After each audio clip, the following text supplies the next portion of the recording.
O relato de Paulo e Silas, presos injustamente, é uma das mais poderosas narrativas sobre fé e adoração nas adversidades, encontrado em Atos capítulo 16, do versículo 16 ao 40. Após expulsarem o espírito maligno de uma jovem escrava, Paulo e Silas foram presos, açoitados e colocados no cárcere com os pés amarrados em troncos. Em vez de se lamentarem, eles começaram a orar e cantar louvores a Deus por volta da meia-noite.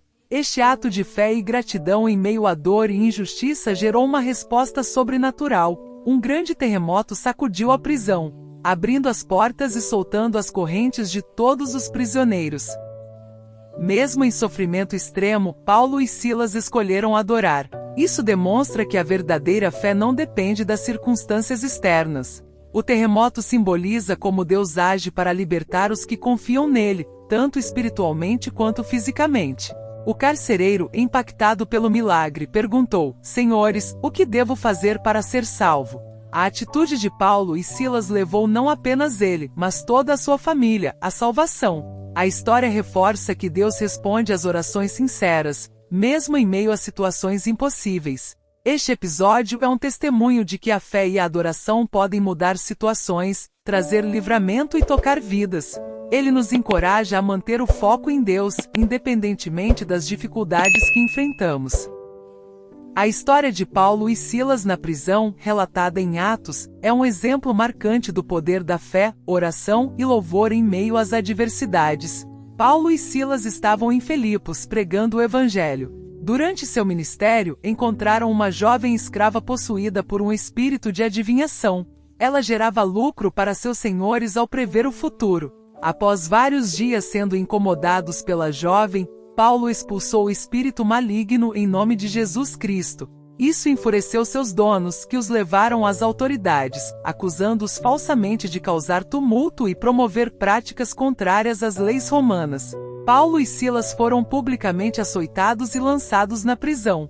Eles estavam com os pés amarrados em troncos, em uma cela interna, uma posição que amplificava seu desconforto físico. Apesar das circunstâncias, à meia-noite, Paulo e Silas começaram a orar e cantar louvores a Deus. Outros prisioneiros os ouviam atentamente. Essa atitude demonstra uma confiança inabalável em Deus, mesmo diante da injustiça e do sofrimento físico. Enquanto adoravam, ocorreu um grande terremoto que abalou os alicerces da prisão. Todas as portas se abriram, e as correntes dos prisioneiros se soltaram. O carcereiro, temendo que os prisioneiros tivessem fugido, o que lhe custaria a vida, estava prestes a se suicidar, mas Paulo o impediu, garantindo que todos estavam presentes. Tocado pela atitude de Paulo e Silas e pelo milagre, o carcereiro perguntou: "Senhores, o que devo fazer para ser salvo?" Eles responderam: "Creia no Senhor Jesus, e você será salvo, você e os de sua casa." O carcereiro e sua família ouviram a mensagem do Evangelho, foram batizados e receberam a salvação. Na manhã seguinte, as autoridades ordenaram a soltura de Paulo e Silas. No entanto, Paulo, sendo cidadão romano, denunciou o tratamento injusto que haviam recebido.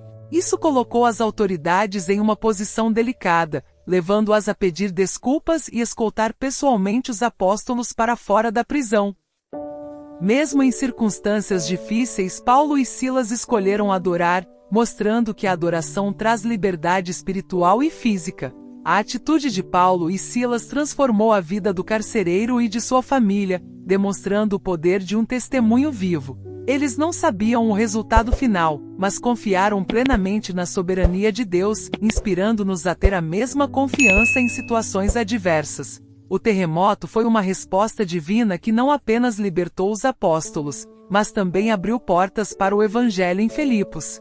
Essa história continua a inspirar cristãos a louvar a Deus, confiar em sua providência e viver com coragem, mesmo diante das adversidades. Ela ensina que a fé ativa pode transformar vidas e mudar situações aparentemente impossíveis. A história de Paulo e Silas nos revela que, assim como Jesus estava presente com eles, ele também estará com você em qualquer situação difícil. A fé e a adoração em meio às adversidades atraem a intervenção divina, e o mesmo Deus que os libertou da prisão está disponível para agir em sua vida. Assim como Jesus foi com Paulo e Silas, Ele estará com você abrindo portas, quebrando correntes e trazendo libertação espiritual e emocional. Confie em suas promessas, porque Ele é o mesmo ontem, hoje e para sempre.